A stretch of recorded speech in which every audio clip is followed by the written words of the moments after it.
attendees, it is a formal meeting and that members of the public will be given an opportunity to speak during public open session, but not at other times.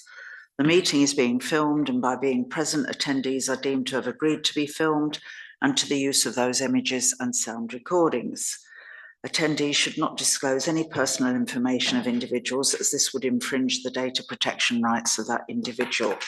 And please mute your microphones when not speaking. Thank you very much. So, apologies for absence. We have apologies from Councillor Knight. Do we have any declarations of interest in any item on the agenda? No? Thank you.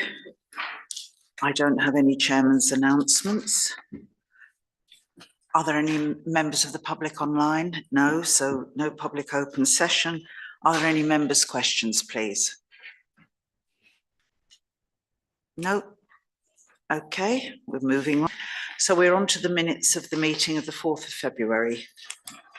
So going through for accuracy, this is on page 6 of the pack. Anything on page 6? And anything on page 7? May I sign them as a correct record? Thank you very much. And then I will deal with the exempt minutes later. Are there any matters arising from those 2 pages of minutes that anybody wants to raise? No? Okay, thank you very much.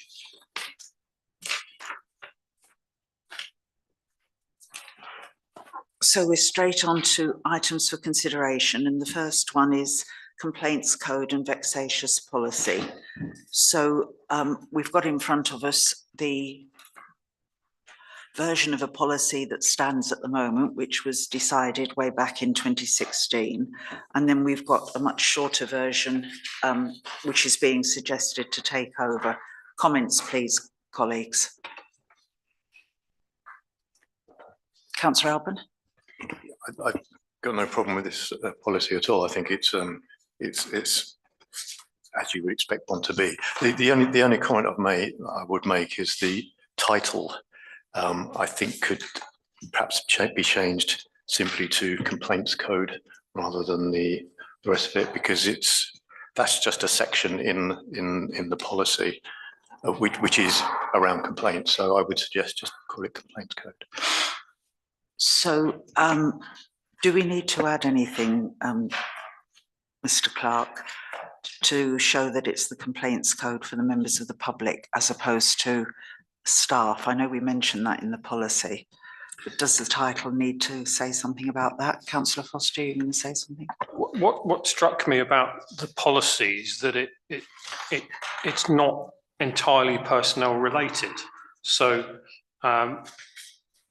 whilst I appreciate it's come to the personnel committee, when I'm looking at sort of the nature of the complaints, there are some elements that fall outside the personnel committee brief and that are sort of operational, right? So dealing with complaints relating to the public might ask us, etc. So I'd perhaps ask the clerk to give us an update why it's specifically a personnel committee rather than elsewhere. Well, I'll ask the clerk to speak, but we can always make a recommendation to council, having looked at this. Okay. Mr. Clark? Yeah. So if you look back at the 2016 policy, when you read the detail associated with it, it does read like a personnel-related complaints issue, particularly bearing in mind that the ultimate decision lends itself to the appeals panel. What we've tried to create now is a more generalistic policy that cuts across a wider forum, so that it's probably more focused upon residents or people who live in the community who might wish to make a complaint against the council. So you're right to say, Councillor Foster, that it's not personnel related. Thank you. Councillor Strawn and then Councillor Jones. Thank you, Chairman. I was going to make very much the same point, that this, I think, obviously should be going to council for signing off, because it's dealing with the public rather than personnel matters. But the point that caused me most concern about was the procedure part, because I felt that there should be something just saying how a complaint is actually received before it gets passed on to an appropriate officer, such as, is there a complaints book where it gets recorded? Is it a different approach for written and verbal complaints. So I'd have really felt that we were going to stage 2 before we got the stage 1 of the complaint actually being received and monitored. So I would welcome something of that nature in there just to tidy that up, because it just you got into it without really understanding what the complaint process was. So if something like that could be added, I'm quite happy with that. So we haven't covered what I was raising. So do we call this an external complaints code? Is that appropriate, or is there better wording? I would suggest that you leave it as Councillor Albone was saying, because it's a generalistic policy, but if there is issues connected to our personnel staff, there is a separate process that they can go through, which is already in existence. This is more of a generalistic policy. So I think the description of complaints policy is fine, is fine in itself. Okay. It's my perception. Well, Councillor Jones? Yeah, I'd be happy with complaints policy. I have a couple of questions, if now's okay. Yes. So if you go onto the council website, onto the contact us form, it says all contacts will be responded to within 3 days, but here it speaks about complaints within 5. If I was a member of the public and I wanted to get in touch and complain, I might not search for complaints policy. I might just fill in the contact form to come in. So it's just to consider aligning the two potentially, to make it easy so that we're not going against policy in any way. I completely appreciate simplification of the policy compared to the 2016 one, so thank you. I suppose a query that probably springs on the back of what Councillor Strawn was saying is a little bit more in the procedure. So for example, between stage 1 and stage 2, one of the things that occurred to me is that would we not inform within our response to the complainant that if they're unsatisfied with the resolution, where they would go next? And there's just a few things that I wonder we should be a little bit bespoke about, if the number of people responding to the complaints could be quite varied, because it does specify in here that there would be a specific person identified. It won't necessarily be the person each time. So just to encourage consistency. So I just wonder if there's a little bit more of tying together the old policy with the new policy, with some really key points that have to be true each time. Thank you. I'm not clear exactly what you're suggesting there, and I mean, officers need to get the detail down. So where were the things that you think were missing? Can you just go through it again, please? So I think if we can decide if the 5 days in this should be adjusted to 3 for consistency with our contacts form on the website, just to make sure that no matter how complaints or to differentiate between complaints and other contact. Yeah, but then we would need to put that. 3 days is very short for a complaint. Yes, but I make a massive assumption we're talking working days, but it doesn't, I don't think it specifies that, but I would need to confirm on the website form myself to see it. So I think we just need to be clear. I think if I'm a member of the public, I'm not necessarily going to search for complaints. I might just fill in the form on the site. So if my response might be within 3 days, we'll get in touch with you 5 days, then I might get upset that it's 8 days. So we need to be consistent about 3 and 5. Okay, and then, that's one thing. Yeah. Thank you. And then for us to go back and just have a look at some of the points in the 2016 policy in terms of some of the procedural stuff, which I think is all really valid and relevant.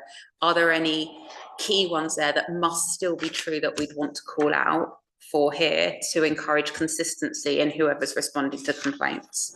I think there's probably some very top level stuff that we might be able to take from there, like signage to what happens next. That makes sense? Yeah. Okay. It might be helpful if you sent an email to officers with I the can send key a things couple you're if it's picking out, for indicative without wanting purposes. to make this policy as long as the previous Yeah, one. no, keep simplification at the core. Okay, thank you. Councillor Foster? Could I just make the point in relation to the clerk and the mayor? There's obviously got the reference to the clerk and the mayor in there. My view would be that by default it should be the clerk responding, and only in the event that it relates directly to the clerk that it then is responded to by the mayor. Although I think that's assumed, it doesn't make it absolutely clear, so it gives it an option to be one or the other, and I don't think it should be in this situation. And I think when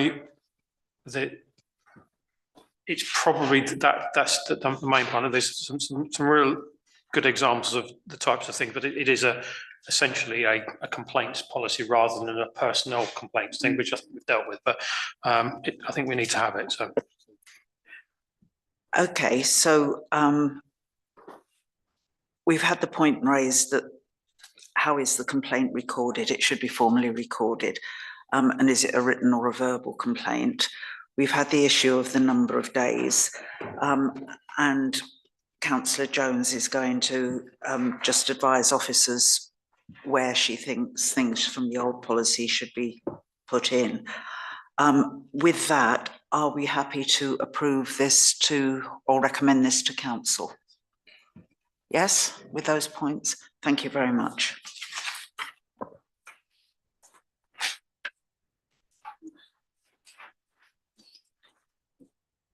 And the next item is the Civility and Respect in the Workplace pledge, which comes down from NALC. So we're asked to sign up to the Civility and Respect pledge. What do colleagues think? Councillor Strawn? I'm just looking at it. I note one of the points that has put in place a training programme for members and staff. Has Clark got any proposals with regard to doing that? Because the principle seems to be absolutely fine, but I think we just need to dot the I's and cross the T's so that we're compliant with it before we actually sign up to it, or at least have arrangements in hand to be compliant with it. Yeah. Okay, so it's an interesting point you make. So obviously we have a corporate training plan. Yep, we have an individualized training plan for each employee, and that links into the appraisal process. From an employee perspective, I think we're in a good place. From a member perspective, I think there's a reasonable challenge there. We offer some training to members, particularly at the start of their tenure, but we don't offer any in-depth training associated with this. And I think we were waiting for personnel to consider the matter and to come to a view, but we would be looking with member support to try and offer some form of appropriate training through a good local training provider that can complement the current situation, if members had an appetite to do so. I would think that any training ought to be on the code of conduct that we've signed up to, because that's what this is all about, really. And there may well be training that we can find out either through BATBC or NALC. Councillor Foster? Obviously, one of the other subjects, we've got another subject on the exempt agenda, and I think given that we'll be dealing with that later on, I think there may be some output from that maybe this perhaps the training could be like a joint training, so members and officers, so that we can actually benefit from both. So it's not only a members training. If there's a joint effort that we can do there, and sort of that, I think that would be really helpful. Any more comments? Sorry, yes. So obviously we have a member officer protocol that's been in place for some period of time. That's reflected upon every 12-month period. We've recently agreed the code of conduct, which is a statutory requirement of every council. And it feels like this is something that kind of sits within that group and it complements the other two documents. But as you say, there's a more in-depth conversation to go on later. I think it actually, if members are supportive of this, I think it sends a powerful message that the council sets reasonable expectations in regard to behaviour, both from members and officers, and that it's an important pledge that we're making. And what is it, nearly 1,500 councils across the UK have signed up to this at the moment. So it sounds like a positive journey. So, colleagues, will somebody make a proposal? Councillor Strawn? I move we recommend to council that the council signs up to this pledge, subject to the issues raised to make sure we're fully compliant. Okay, so that's another recommendation to council. Are we all happy with that?